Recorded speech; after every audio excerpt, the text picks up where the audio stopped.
Welcome to What's Up With That, a podcast hosted by me. That's Don Brewington. I want to welcome you to this would be our perhaps second podcast, and appreciate you being with us. And hopefully you'll enjoy our session this evening. I have three guests with me as we look at the church. And I'm going to say the church in general, but Black church, where are we? Church in general, as we talk about mainline denominations, numbers are low. They are not what they once were. Churches that had 500 members now are probably down to 200. And that's on the scale across the board. What's happening in our churches? Where are our young folk? Are they there in our churches? Are we doing church different, and are we doing it different enough? Some questions that we want to ask our guests today. And we'd like for you to meet those guests now. And they are three different individuals. They're all friends. At least I think they're all friends. Absolutely. They're all friends. Have had the privilege of knowing one, I guess, as he was growing up. That's the youngest one in the group would be Reverend Brandon Wooley. We have the Reverend Doctors. The Reverend Dr. Dominuque Robinson. And we'll talk about what they do in ministry in just a few minutes. Going to give them a chance to do that. And then we have the Reverend Dr. Laurent Grosvenor. All three, again, the youngest, probably I've seen him grow up. Have seen Reverend Dr. Grosvenor since he's been in the city of Austin.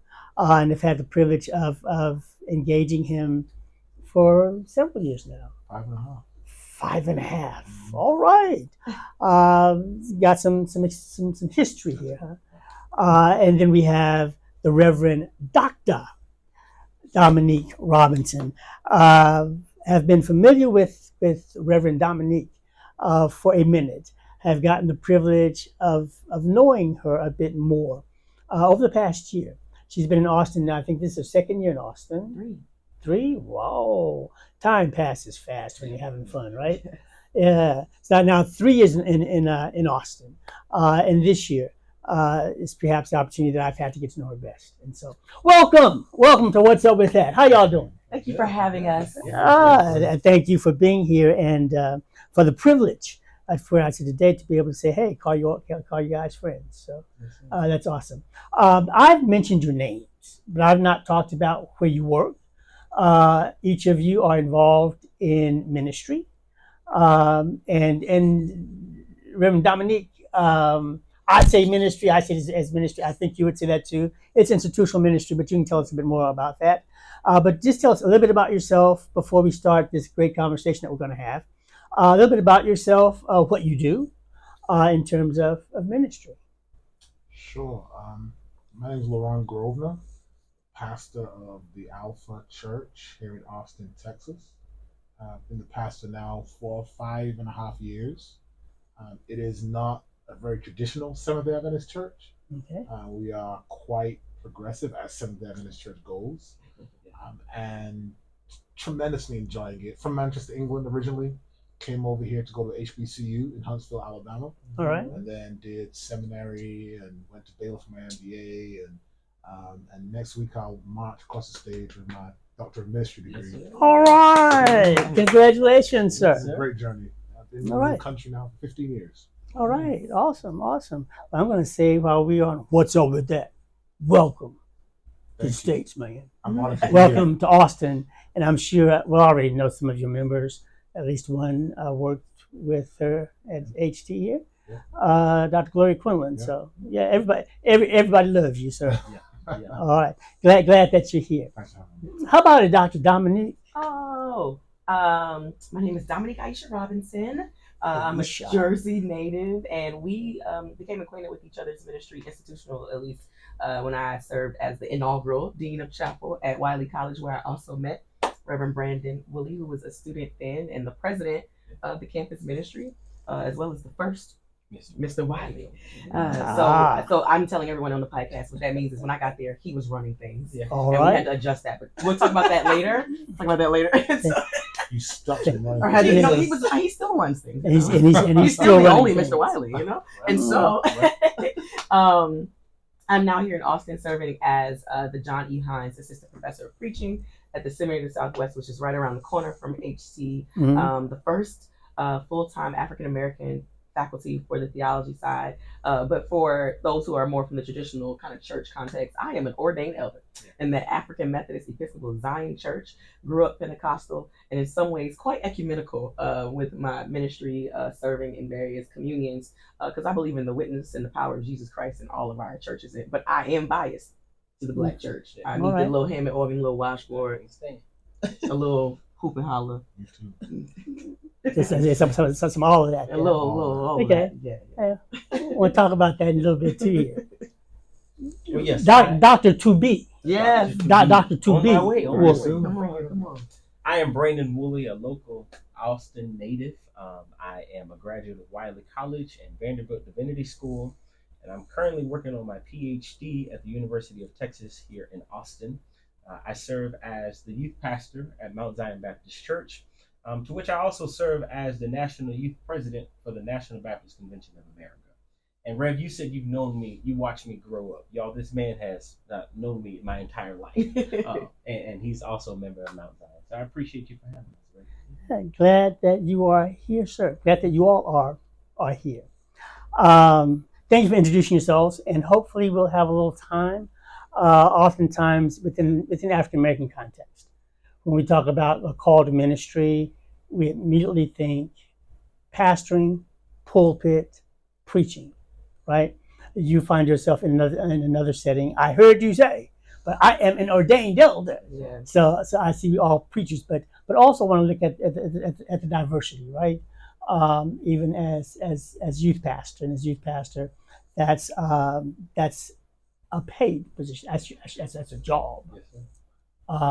We like to say called ministry, right? But when the rubber beats the road, that's a job. That's a paycheck. That's gonna pay your bills, right? So if we can, hopefully we'll talk a little bit about that a little bit later. But want to approach the subject of Black church and where we are today. And again, some of that might be across lines. If we look at our mainline denominations, I don't care if they're white or Black, wherever they are, we're finding a decline in your mainline Christian denominations, right?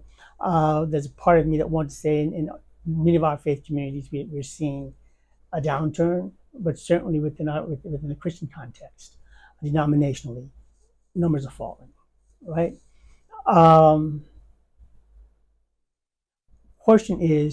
First question is, I want to hit two. I want to hit that. Why do you think the numbers are falling? And then the other one I want to hit is the church today changing enough? So which one do we want to go with first? The pastor. The elders. Okay. So somewhere we have a little bit all over here. Okay. Then let me maybe try to frame that just a little bit more.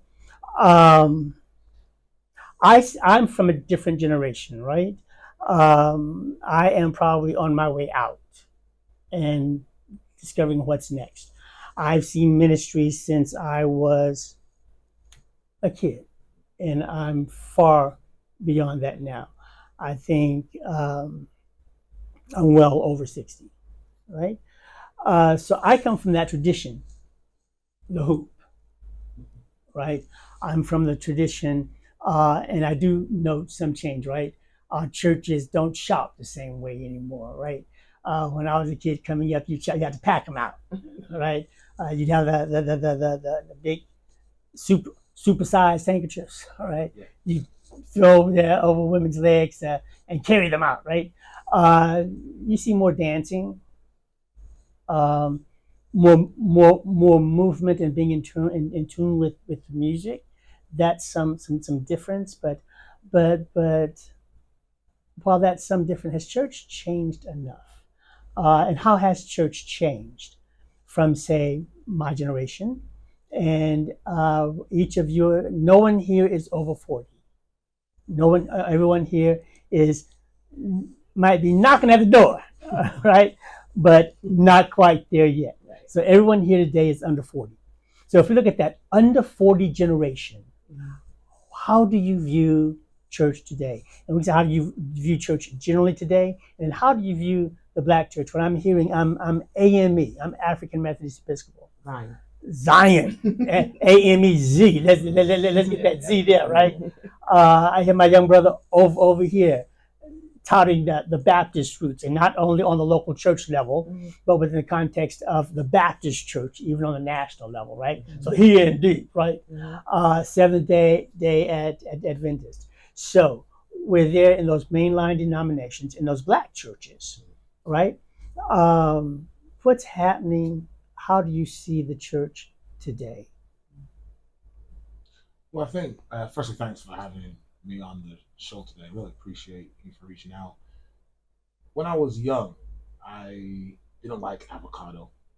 I didn't like cucumber. There's a couple other things I didn't like.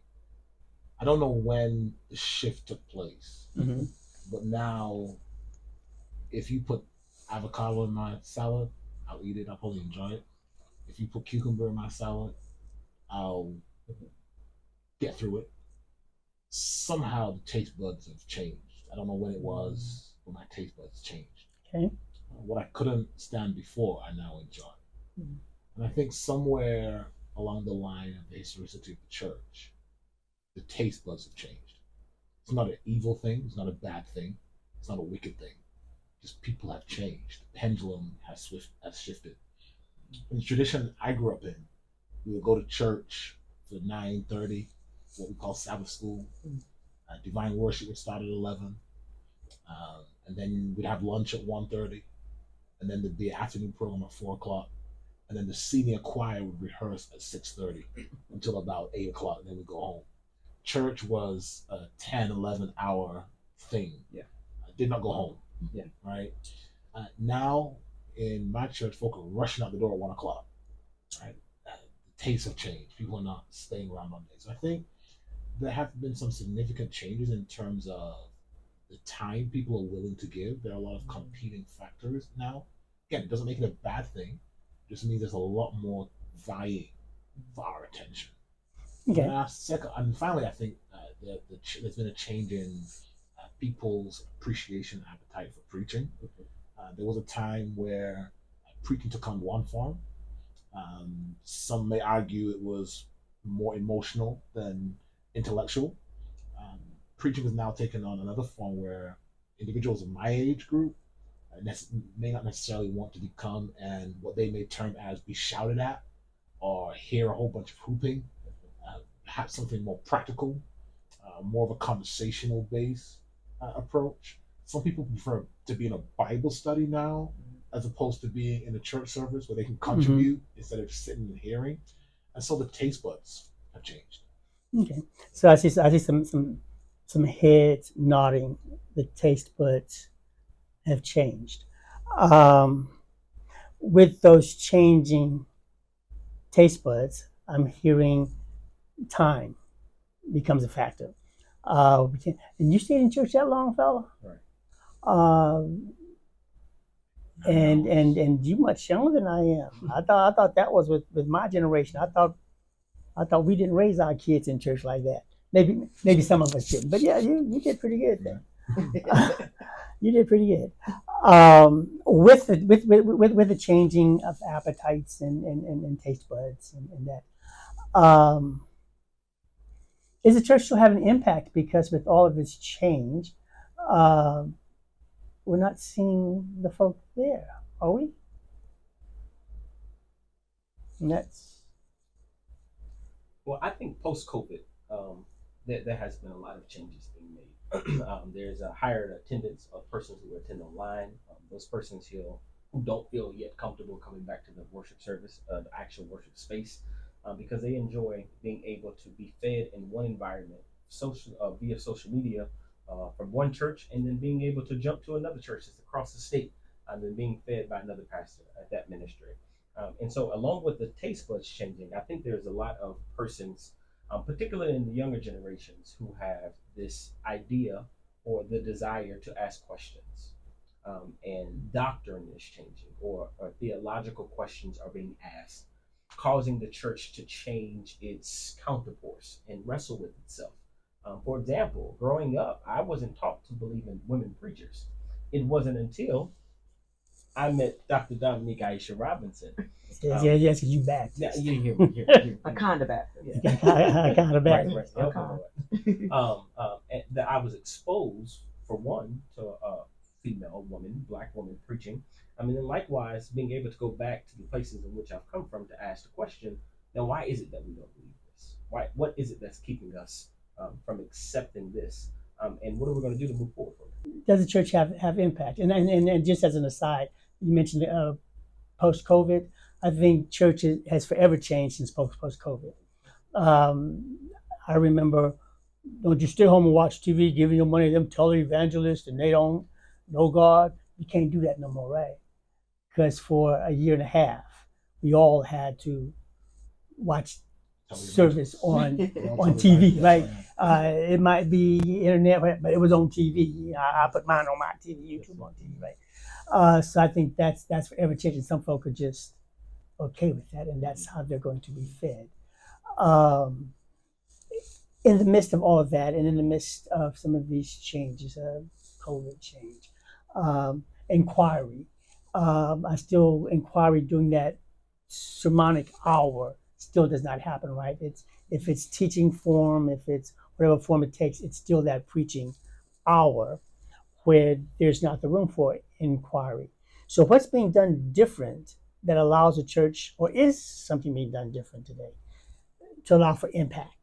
You mentioned you're not the traditional Seventh Day Adventist.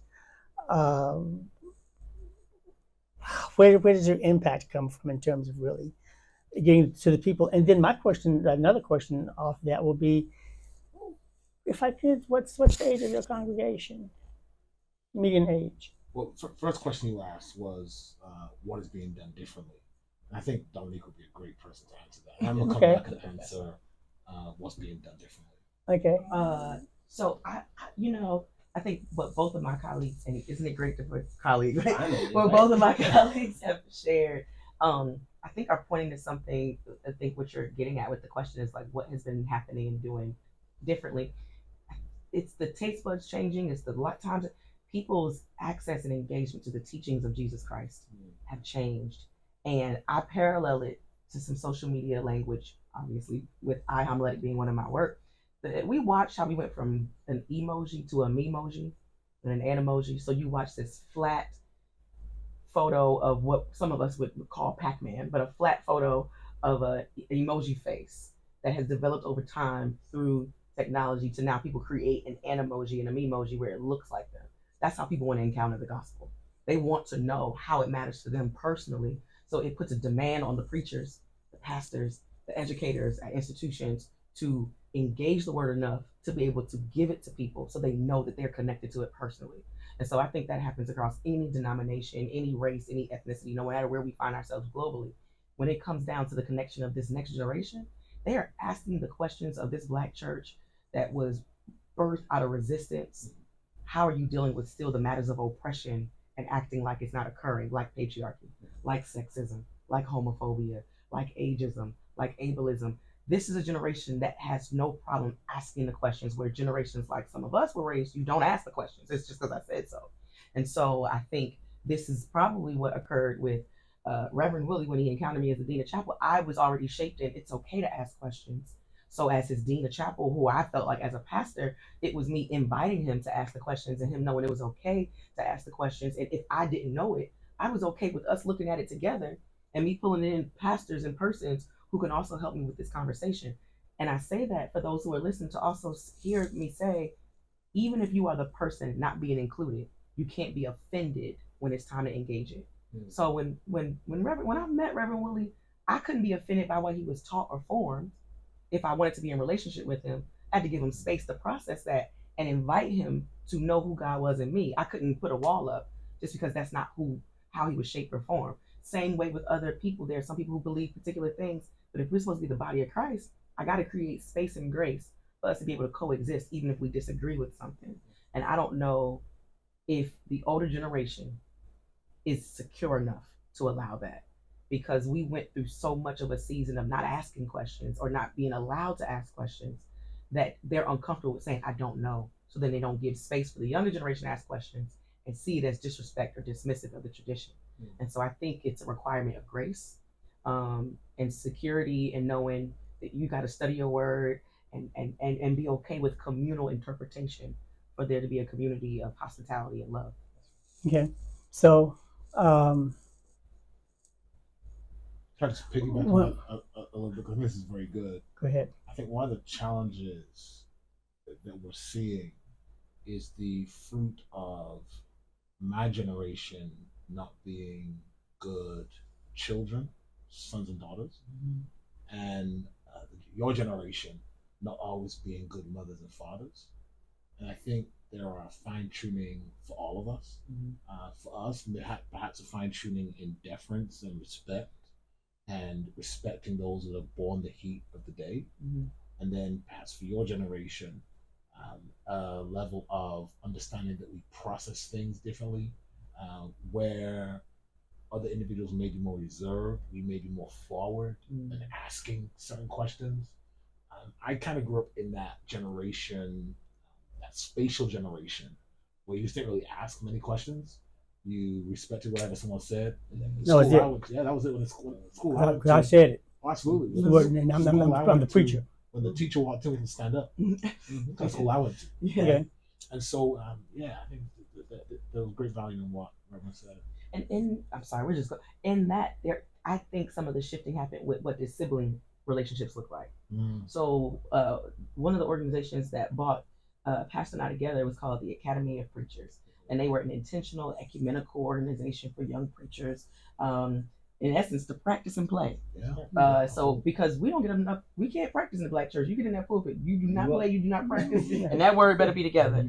But this white space allowed us to practice and play. We practiced with our sermons, we practiced with illustrations, but we became siblings through different. I don't know if I would have bumped into a Seventh Day Adventist pastor, preacher, because we can be so insular. Our Baptist church, our Methodist church, so we were able to bump into each other, and wherever our differences were, we were committed to being siblings no matter what, so that we can be better parents or aunties. I like to be an auntie and a parent. Better aunties and uncles to the next generation, because I do think we have a responsibility to be a bridge. My grandmother taught me, and I believe she did her best.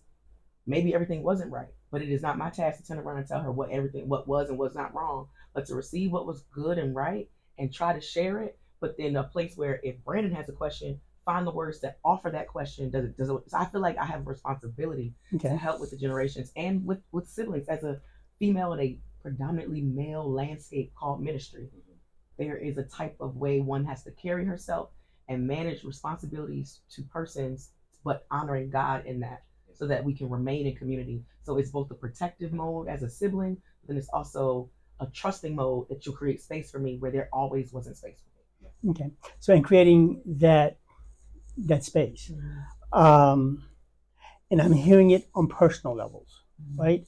And that's important, right? That I give ear to hear.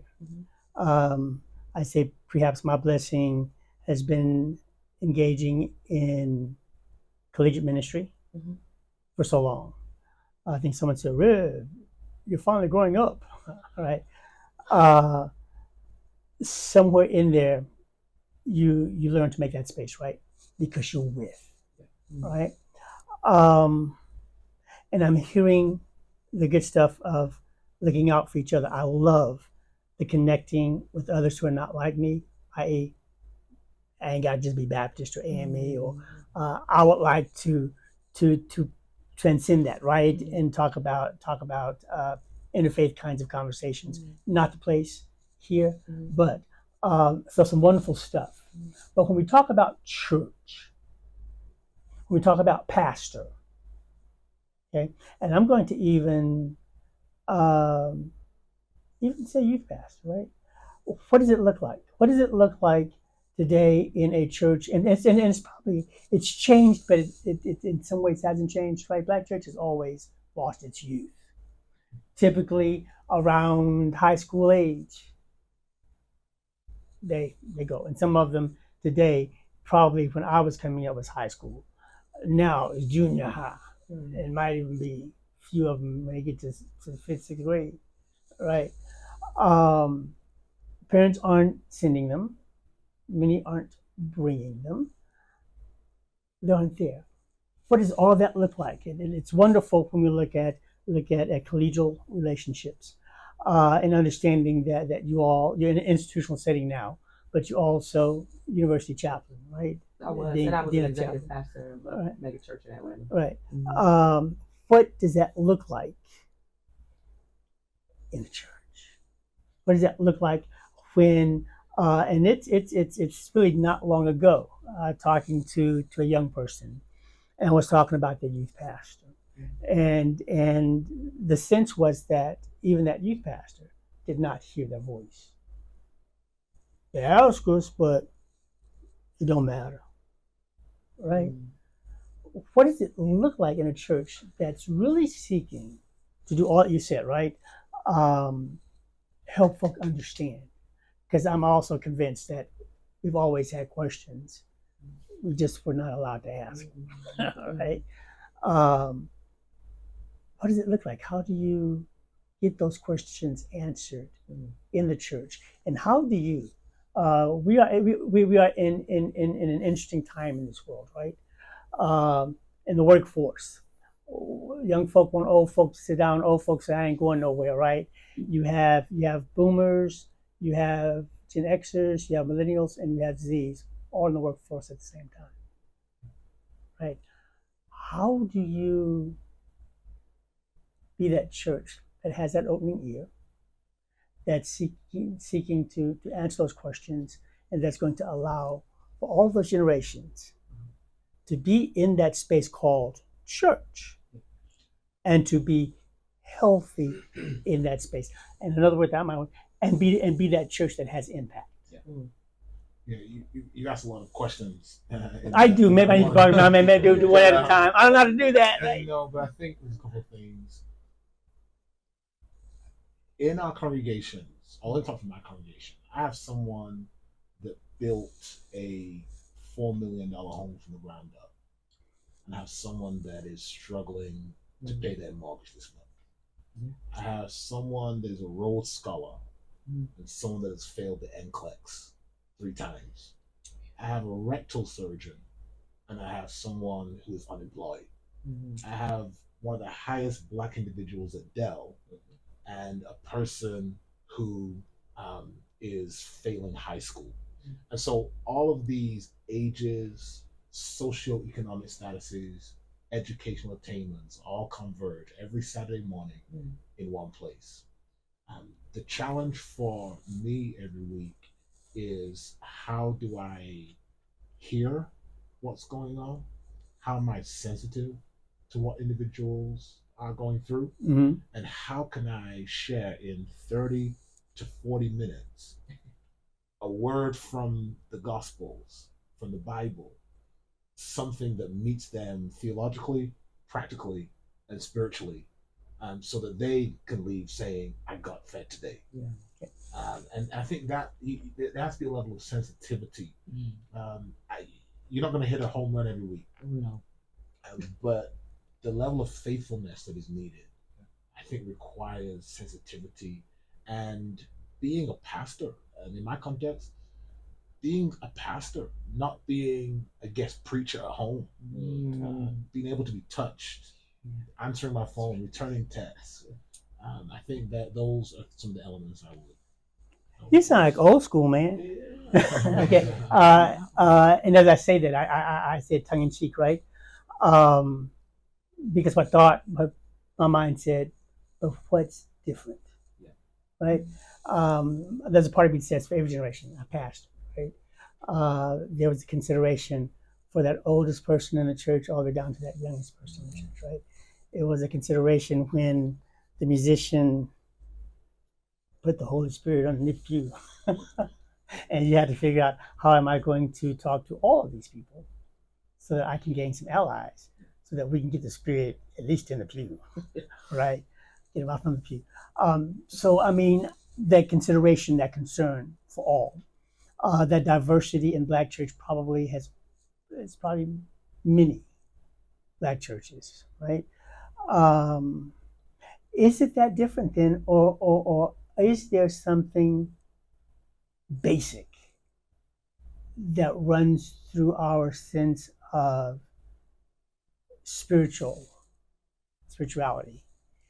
that is common regardless to what generation you find yourself in? And maybe that's from the oldest to the youngest can answer. I mean, Yeah. I've seen all of you, right? Again, appreciate each of you. But they rave about this sister over at Seminary Southwest. You have to respect that, right? So I've heard each of you preach. Two exciting preachers. Two probably not real hoopers, but got the fire. One potentially to be a hooper. Will hoop sometimes, right? What's different? And I'm hearing. And do we need to do anything different? I mean, I'm hearing some things that some of that difference. I'm going to say contemporary services, hearing the voices that started when I probably was in my 30s, 40s, probably maybe 40s, when you start talking about contemporary worships and let's have the worship services and let's be aware and be sensitive, and everybody's not the same. Are we doing enough, or is it a mere fact that there are some things that are basic to what it means to be spiritual, what it means to worship, what it means to be black church, right? That there's really no change. I don't know. Yeah. I think particularly for youth and young adults, I learned over time that they don't want to be preached to, but they want to be taught. But I believe that you can't disciple without building some type of relationship, to which we see Jesus do throughout the Bible all the time. Even the woman at the well, before he spoke a word to her, he built some type of rapport, some type of relationship with that particular individual. And so for the youth of my church and the youth that I've encountered over the number of years, I build a focus on trying to develop a relationship with them. And even in your question, you asked, how can we do this in the church? My mind doesn't do it in the church. I want to be able to have a relationship with the individual or build a relationship with the youth of the church outside of the church. And what does that look like? If I need to go to your school and help you do your homework, that's me having to set up a tutoring session for you, me bringing you lunch, me coming to your football games and basketball games, so that even when you see me on Sunday morning, you don't just see me as the pastor in front of you preaching, but as one who loves you beyond the walls of the church, and the one that is there to support and encourage you, so that when we get to the church, I'm not a stranger, I'm not a guest preacher while preaching to my people, but really taking a focus on building a relationship in order to disciple or to better disciple. So I think more churches should do that. If a pastor is not approachable to their people, or if a professor isn't approachable for their peer or for their students, thank you. I don't know how much impact could be done, but if a rapport is built, if relationship is built, I think it is better. Because when you get in front of in front of the people to preach or deliver a message or a sermon, the one question that I was taught to ask: if that person were to close their eyes and listen to you preach to them, will they be able to answer the question, does this person sound like they love me? Do they love me? Do they care for me? Or they're just hollering and hooping at me? I don't know the difference. But I think when one is intentional about building a relationship to better disciple, greater impact can happen. Okay. So you know the difference? I know the difference when they're hollering at me. Oh yes. Oh yes. Oh yes. And when they're trying to give me a word, and say, some of them, I need you to go sit down That's right right. about right now. Okay? You're doing some things that I don't like, and I didn't ask you to do Yes. that to me today. Anyway, you were looking at him as sort of very serious thoughts about anything he said in terms of building relationships. Is that true for youth, for the older congregants as well as youth? I think it's spot on. And here's why I say that. Relationship building looks differently in different contexts. I came to my church at 28 years old, following a pastor who had been there for 14 years, which in the Seventh Day Adventist Church is a long time.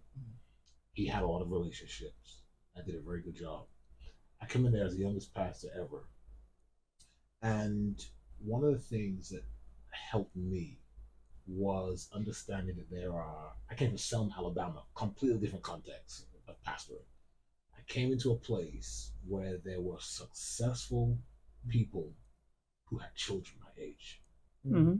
And how do you pastor people who are old enough to be your mother and your father? Wow. How do you build relationships with them? You don't have the same life experiences.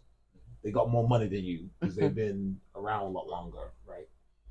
And naturally, it became as if I became a son to them, right? And I didn't, some people would shy away from that, but it worked for me because they treated me like I was their child. They gave me the grace they would give their children.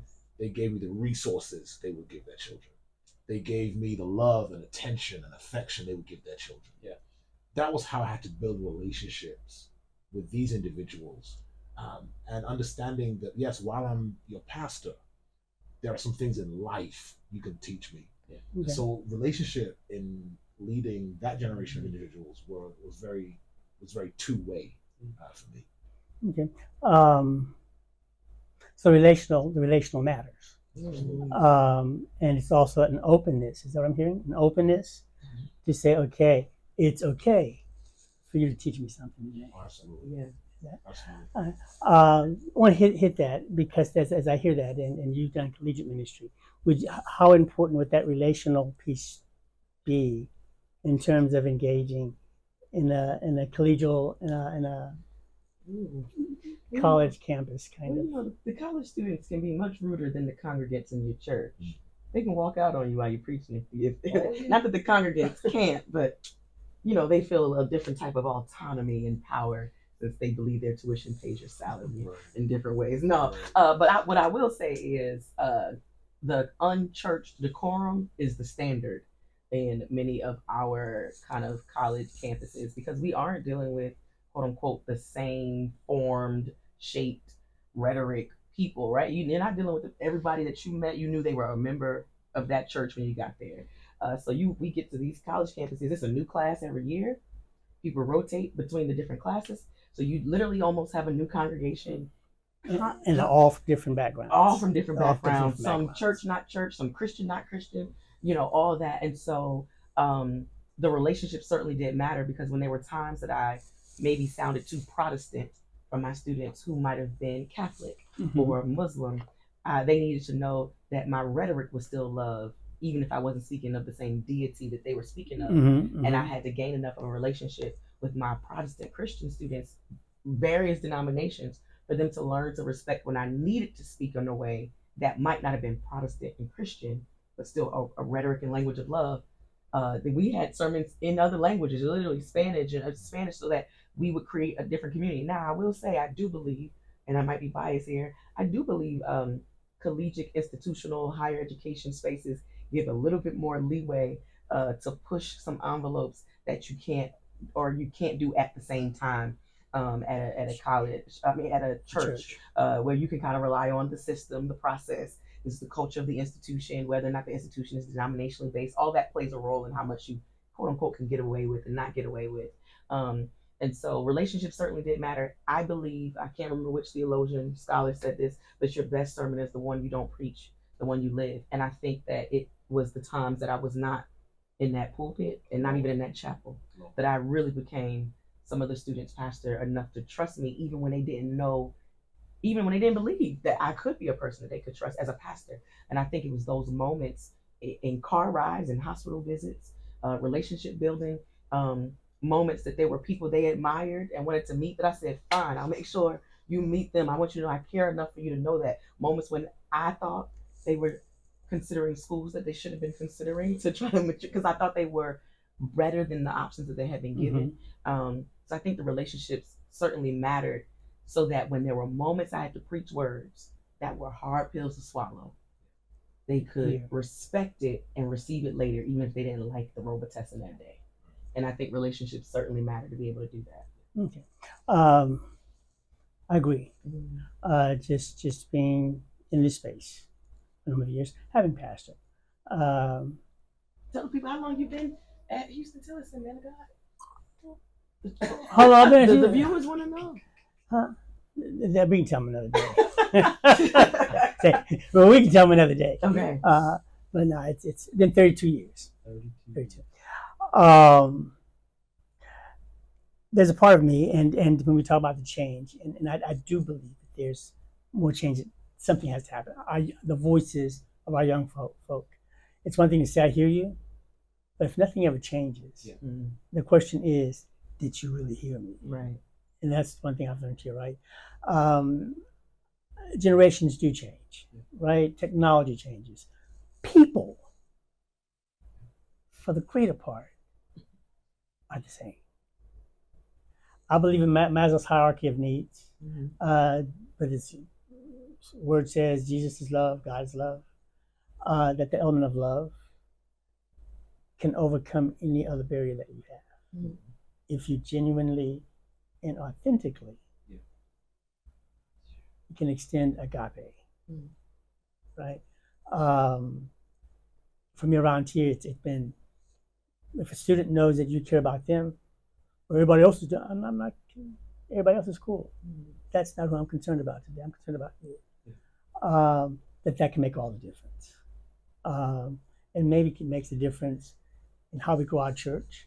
I think you were talking about the time, visitation, sick. That's what we don't do no more. Yeah, that's what we want to get 15 deacons and the other preachers to go and do all of that, right? Perhaps maybe that's something that has maybe hurt the church more than helped the church. I think it depends on your geographical location. Okay. I have a friend who pastors in New York. His members do not want him to come visit. Okay. They're too busy. Okay. They don't get home until 8 p.m. at night. And the northern people, I speak on behalf of all of us. Different. We got ways. Yeah. We got ways. Pastor, just text me. I don't even call. Text me. Okay. Text me. But I give you a I'll let you know. Right. Okay. So with the technology, most of our millennials, because I think some of the millennials are the ones at the top of the ladder, probably about 42, 43-ish. It's called geriatric millennials. Might have kids who are on their way to college, might have 1 or 2 in college, right? Yes. So that's a generation that is not looking for the visits per se. I know you don't get invited to dinner and lunch like you used to. That doesn't happen like it used to for a long time, right? So would those be the nuances that makes the difference? Can I offer? You all help me correct. Can I tell you what I think? So I think what you're getting at, one is, yes, there's some things that are absolutely the same: community, respect, openness. And I'm back at the birthing of the Black church. Whatever we would define that, not monolithic, but being rooted in resistance. I think what has been a common thread for the work of the Black churches that make up the Black church is in that of justice. And I think what's different is the social justice agenda. And I think that the church is stuck on the work of the civil rights movement and has been unable and unwilling to address the social justice agenda of the Black Lives Matter movement. And so if I had to, from a non-pastoral perspective, say, looking from the outside in or inside out, because justice is moving and working, what I'm seeing is, whether it's fear, apprehension, whatever it is, what I'm seeing is we're okay with dealing with racism. That's some parallelism between civil rights movement and Black Lives Matter movement. Civil rights movement, some people would argue, was housed within the Black church. The leaders of the Black church were also the voices of the movement. Some would argue that, mighty Baptists of them too, but they would argue it, right? Yes. And it's to be said and so, because at that time, patriarchy was stronger than people are willing to admit that it is today. And so the voices that were able to also be the politicians, and it's acceptable. And I'll be honest, also proximity to whiteness. You ain't see many dark-skinned brothers as the voices. You saw fair-skinned brothers doing it, educated brothers. No shade to the Morehouse people watching, but anyway, and so who were speaking during the civil rights movement. You move to the Black Lives Matter movement. You got these queer women founding this movement, or organizing this movement outside the walls of the church. Where so I think the difference becomes now we are willing. This generation has been shaped in being willing to ask questions of the church, where the church didn't take the time to find the answers to offer. And so they're still okay with, we can deal with racism, we'll deal with economic injustices, we'll deal with red line, things like that. But the movement between the social justice agenda from racism to heterosexism, the church didn't want to deal with that. Doesn't know how to deal with it. Won't even have the language for it. And I will say too, as a person in higher education, the anti-intellectualism in our Black church is what's killing us. The fact that we keep letting there be a divide between the church and the academy, when the truth is we have always been each other, needed each other. You know, you can't be a Black scholar studying the Black church if you're not a part of the Black church. There's nothing to study if there is no Black church. And as a Black scholar, if there was no praying, shouting on Sundays, I'm not teaching you on Monday. Something happens between the two. But that divide between the two keeps us separated, where the intellectualism that could help answer the questions that this next generation is asking, we don't want to employ it and use it because we're uncomfortable being unsettled with what we believe for so long. Okay. So then it's the issues that we're dealing with today that we are, to not have to touch it in years past, as I was growing up, was almost easy not to touch, right? There wasn't a whole lot not to touch. You just lived every day, right? Alcoholism, you might talk about the women saying women on the street. If you sung in the church and then sung in the club at night, that could prove to be an issue. But if you didn't tackle the issues, sexual orientation, and some of the other more prevalent issues that are meaningful today and that need to be addressed today. Yeah, so, and what we've done is, so we're in 2024, and there are many traditions and communities that would say we've moved past patriarchy. Haven't we defined it? No, you mean as a joint Baptist convention, you just had Gina Stewart, the first female to preach at the meeting. So we haven't moved past it. The fact that any of us can still be a token, we haven't touched it. We haven't moved past it. We haven't talked about it. I'm a part of the church that calls itself the Freedom Church.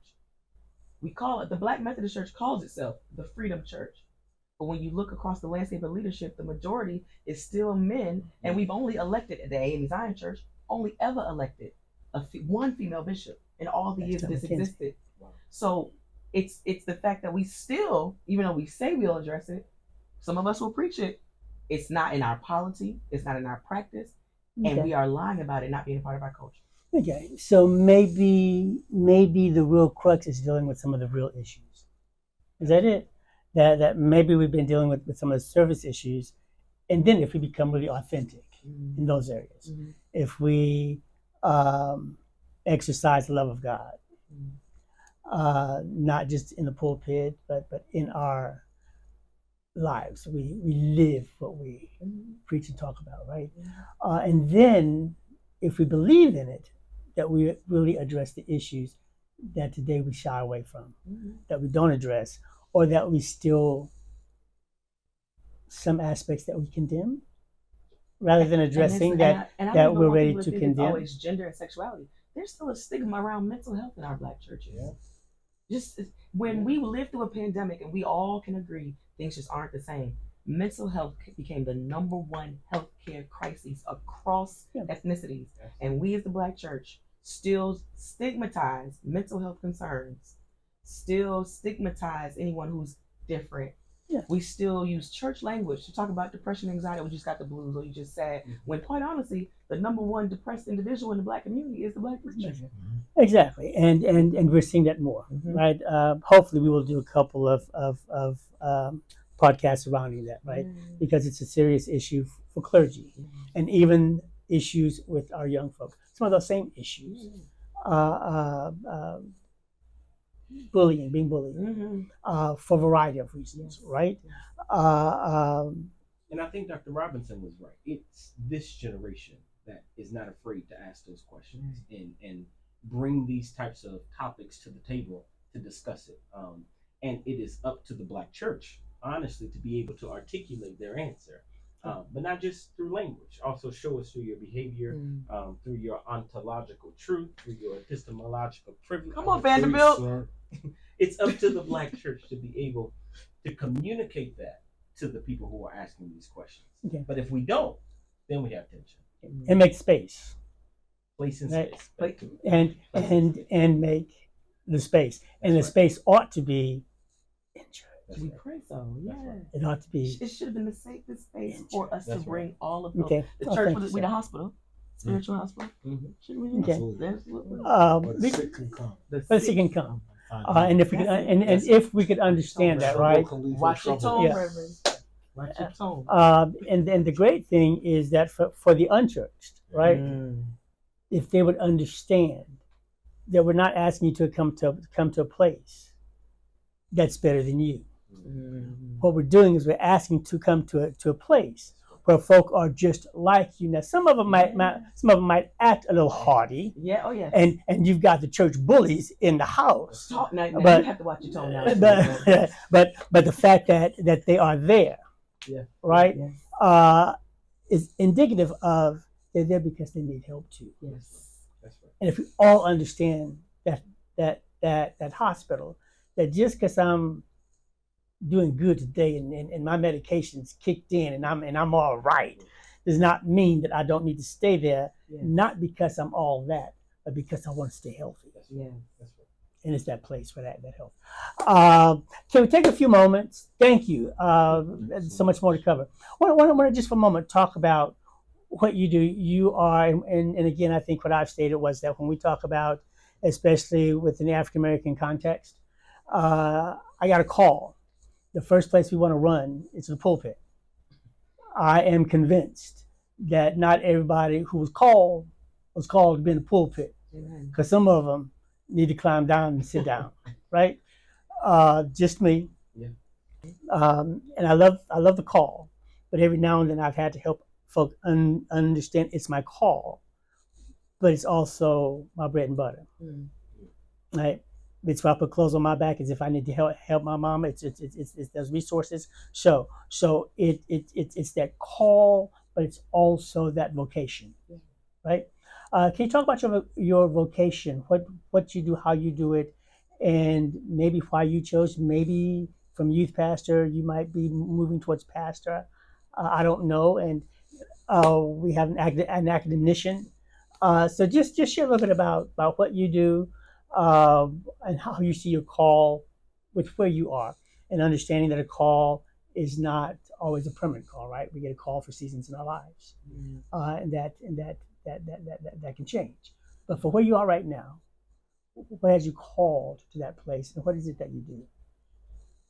I believe my understanding of the call is that God, we all have a primary call. That primary call is to God. God firstly calls us to himself, and then he disposes us, he sends us out to where he would have us be. If you are in the call of God, if you're in the will of God, if you are where God has placed you, that means that your role over here is no lesser than my role over here. Primary call is to God, secondary call is what we do, which means that being a pastor is no more holy than being a janitor or a youth pastor or a firefighter or a police officer, because God has placed us there. It's sacred ground, right, for us. And so I think when it comes to the call and vocation, that's my first understanding, that does God have me here for such a time as this to serve this present age, my calling to fulfill, right? And then from there, preachers in the house. I think from there, understanding that a part of my role and responsibility as the pastor of Alpha Church in Austin, Texas, is to see further than the people can see, to see what's possible, and then to understand what people enjoy doing, what people are competent at doing, what people are willing to do, in order to bring that vision to come to pass. Okay. Thank you, Pastor. We got the youth pastor, the academician. He's gonna talk. That was powerful. That was good. That was good. I believe he's absolutely right. first call is to God. And then that second call is when God sends us to a particular place or space to serve that present persons or those present persons. For me, it wasn't always easy to accept the call that God had for me. Mm-hmm. I just believed that music ministry was my thing. I wanted to be the music director at the Potter's House, and that's all I wanted to do. And as a child, I knew that God was calling me beyond just music ministry, but I was always afraid of the elders of my church. You're too young. You don't know what you're talking about. Do something else. You're not listening from God. But it wasn't until honestly I got to Wiley that God began to speak louder and tug on my heart more, saying, "Yes, you served a season in music ministry. Now I'm calling you to do this particular thing." And so my call narrative was, I prayed, God, and if this is really what you're calling me to do, send me 3 people where I have to preach. Send me 3 people. And within a matter of 30 minutes, some persons came to my dorm room. Mm-hmm. One person thought about suicide. One person lost a grandparent. One person wanted to drop out of school. And it just kept happening. And I just finally prayed and said, Lord, yes. I gave God my yes. And gave God my heart to do the call that He's called me to do. Okay.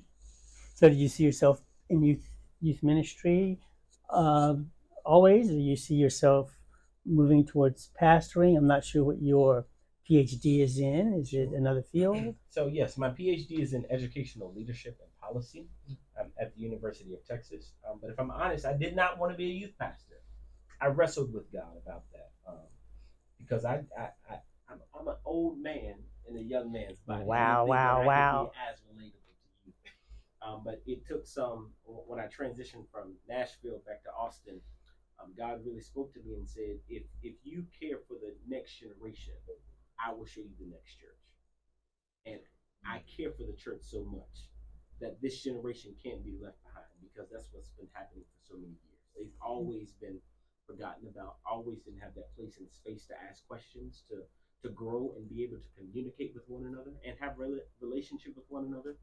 And so God really assigned me for this younger generation to not forget about them, so that when they get to where this other generation is, they're confident in knowing that whose they are and who they are. Awesome. Can I come to your yes? Can I come to youth church next time I'm at church? I can come to youth church. Okay, thank you. Come on. Oh, thank you. I'm gonna do that.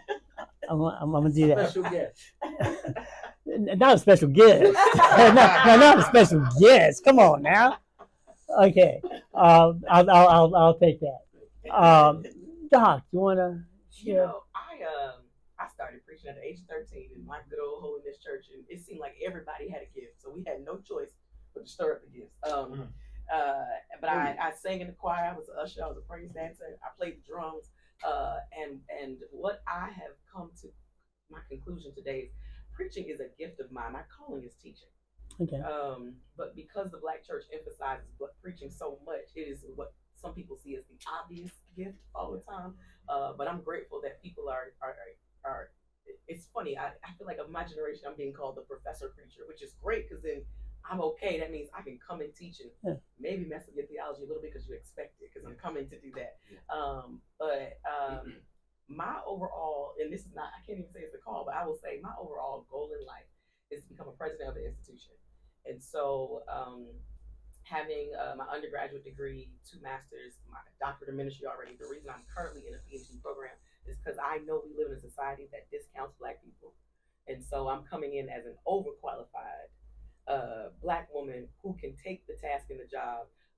And I want to be able to do it for my people without taking a check.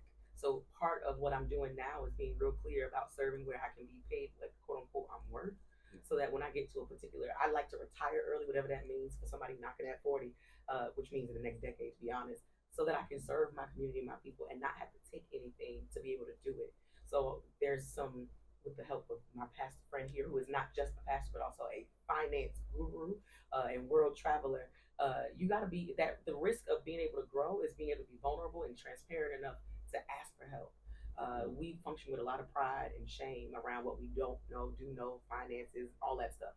And so I've been asking a lot of questions, been able to receive a lot of mentorship in some ways, because I want to do some intentional, quote unquote, grinding so that in a season when I decide to pause on this, I can invest back into my people and not have to pull from them to do it in whatever way or capacity. And so I enjoy being able to have one foot in the church and one foot in the academy. My entire life in the season is nothing but preaching. I am a preacher. I teach preaching.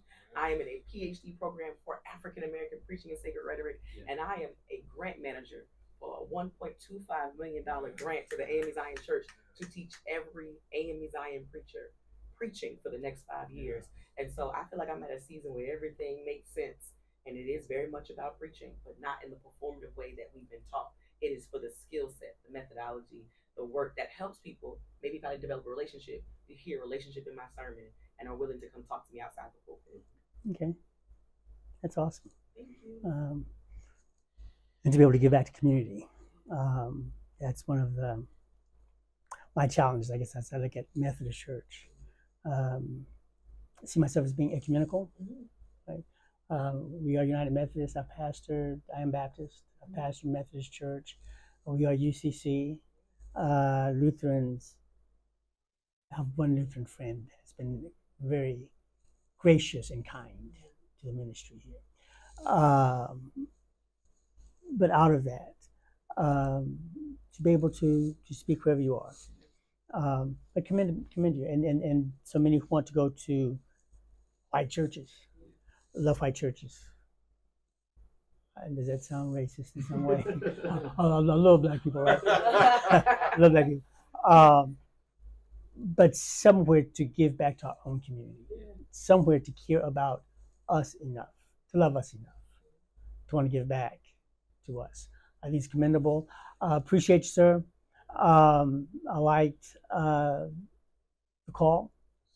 They each have a call, and that hopefully that speaks to those who are in the church, but hopefully speaks to those who are also looking at the church from the outside, sometimes wanting to be there, but sometimes looking at the hypocrite or whatever else. With the same bag, God has given me a gift to be able maybe to expound the word, to share the word, but we're all the same place, and we're all striving daily to be and to become. So that's awesome. Thank you all for being here. Thank you all for being here. Can we do it again at some point in time? Okay. I appreciate you. I know that you have an event probably in just about an hour, so we need to let you get up out of here. So thank you for taking time out of your busy schedule to be here today. Dominique, Brother Wooley, thank all of you all for being here, and I appreciate you. And each of you in your own way. I've seen you at work. I watched you grow and become, and I'm beginning to see my sister at work and to hear, to be in places around the city at different functions, and to run into somebody when they start talking. And sometimes you do it intentionally, right? Yes. I want to dig on something, right? And when it comes out, I mean, it's not just comes out nice; it comes out glowing. So that says a lot about the work that you're doing in this place called Austin. I'm glad she's my friend and not my enemy. Is that right? Because if she was your enemy, you'd be in trouble. Don't let the student tell the story. Lord. Say, Lord have mercy. All right. So, Rev, thank you so much. Thank you. Okay. I appreciate it. And all you're doing. That's right. My prayer is Okay. that when you die empty, so that you can look around in peace, saying, "May the work I've done speak for itself." God bless you, So sir. thank you, sir. Okay. Thank you so much. Thank you, and thank you for those words. And we will see you again. God bless you. Thank you. All right. And thank you for sharing with us on What's Up With That, a podcast. And hope to see you the next time that we drop a spot. Be blessed.